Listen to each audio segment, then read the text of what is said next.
আপনারা ইতিমধ্যে অবগত আছেন, সারা দেশব্যাপী এমপিওভুক্ত শিক্ষকদের যে অবহেলিত বেতন কাঠামো দীর্ঘদিন ধরে চলে আসছে, সেই বেতন কাঠামোর সংস্কারের জন্য নির্দিষ্ট কিছু প্রস্তাবনা ইতিমধ্যে দেওয়া হয়েছে। আমরা 20% বাড়ি ভাড়া দাবি করছি এবং বোনাস 75% দাবি সহ অন্যান্য যা দাবি শিক্ষকদের মানবত মানে যে কষ্টকর জীবনযাপন করছে শিক্ষকরা, সেখান থেকে উত্তরণের কিছুটা চেষ্টা, কিছুটা দাবি সরকারের কাছে আমরা জানাচ্ছি। দেশবাসী হয়তো অনেকেই অবগত নাই যে শিক্ষকরা কত টাকা বেতন পায়। মাধ্যমিক স্তরের একজন শিক্ষক সামান্য বেতন পায়, 12,000 টাকা বেতন পায়, যা বর্তমান বাজারে সংসার চালানোর জন্য আসলে যথেষ্ট কিনা এই প্রশ্ন সাংবাদিক সহ দেশবাসীর কাছে আমরা রেখে যাচ্ছি। এবং একটা যৌক্তিক পর্যায়ে ওটা নির্ধারণ করার জন্য উপদেষ্টা পরিষদের কাছে আমরা বিনীত আবেদন জানাচ্ছি।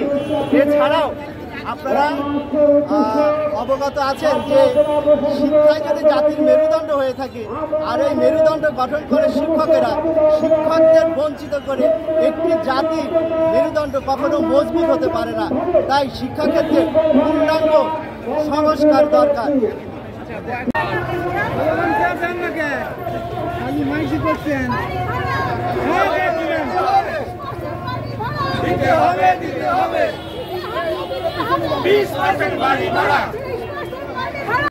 বক্তৃতা বুঝতে নাই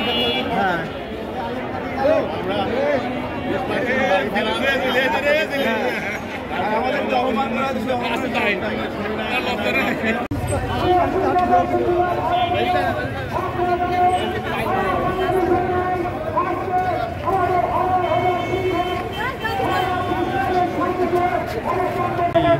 আমাদের অনেক শিক্ষককে মাথা ফাটায় জামা খুলে গেছে এবং তারা রাজপথে আন্দোলন করতে হচ্ছে।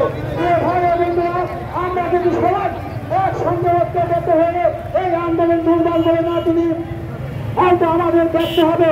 তাই আমরা সারা বাংলাদেশের নয়, আজকের পাবনা জেলার শিক্ষক কর্মচারী ঐক্যবদ্ধ হয়ে পাবনা প্রেস ক্লাব থেকে কৃষি অফিসের মুখে আমরা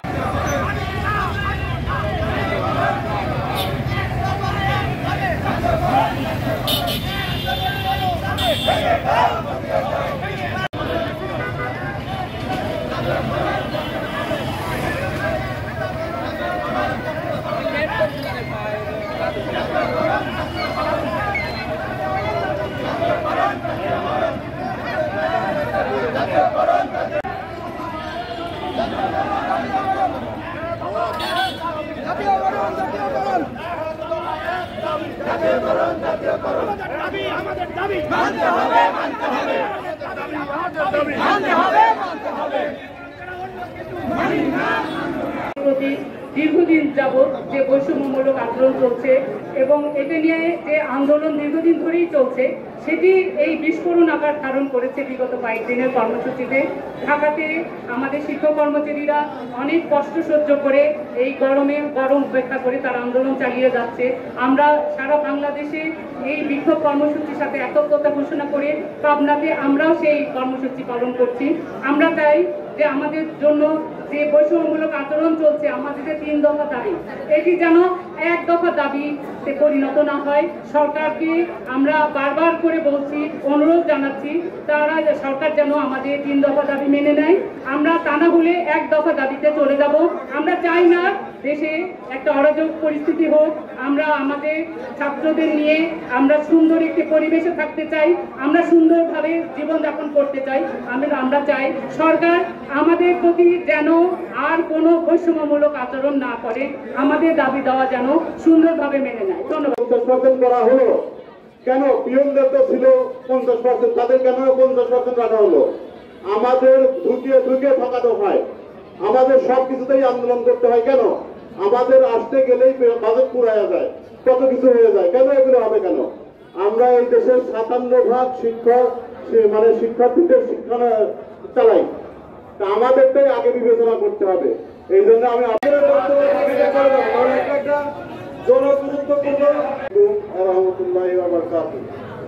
এটার মূল কারিগর কিন্তু আজিজি খান, এবং এটা হলো জাতীয়করণ প্রত্যাশী এমপিওভুক্ত জাতীয়করণ প্রত্যাশী জোট। এই জোটের হচ্ছে শরিক দল হচ্ছে আমাদের বাংলাদেশ বেসরকারি শিক্ষক কর্মচারী ফোরাম। এই ফোরামের যে সভাপতি উনি হচ্ছে এই আন্দোলনের আহ্বায়ক, আজিজ স্যার হচ্ছে আন্দোলনের সদস্য সচিব। শিক্ষক সমাজ এক দফা এক দাবি, এক দফা এক দাবি, এক দফা এক দাবি। জাতীয়করণ ছাড়া অন্য কিছু মানি না, মানবো না। জাতীয়করণ ছাড়া অন্য কিছু মানি না, মানবো না। জাতীয়করণ ছাড়া অন্য কিছু মানি না, মানবো না। এক দফা এক দাবি, জাতীয়করণ, জাতীয়করণ। এক দফা এক দাবি, জাতীয়করণ, জাতীয়করণ। এক দফা এক দাবি। সারা দেশে এই আন্দোলন চলছে। আমরা আশা করি যে আমাদের জেলা প্রশাসক মহোদয়ের মাধ্যমে পাবনা জেলার সর্বস্তরের শিক্ষকদের দাবি অনুযায়ী কেন্দ্রে পৌঁছায় দিক, গভর্নমেন্টের কাছে পৌঁছায় দিক যে পাবনা জেলার প্রত্যেকটা স্কুল, কলেজ, মাদ্রাসার শিক্ষক কর্মচারীরা এই দাবি নিয়ে আন্দোলন করছে। অতি শীঘ্রই আমাদের দাবি দাওয়া মেনে নিয়ে আমাদের শ্রেণীকক্ষে আমাদের ফিরে যাওয়ার সুযোগ করে দিই।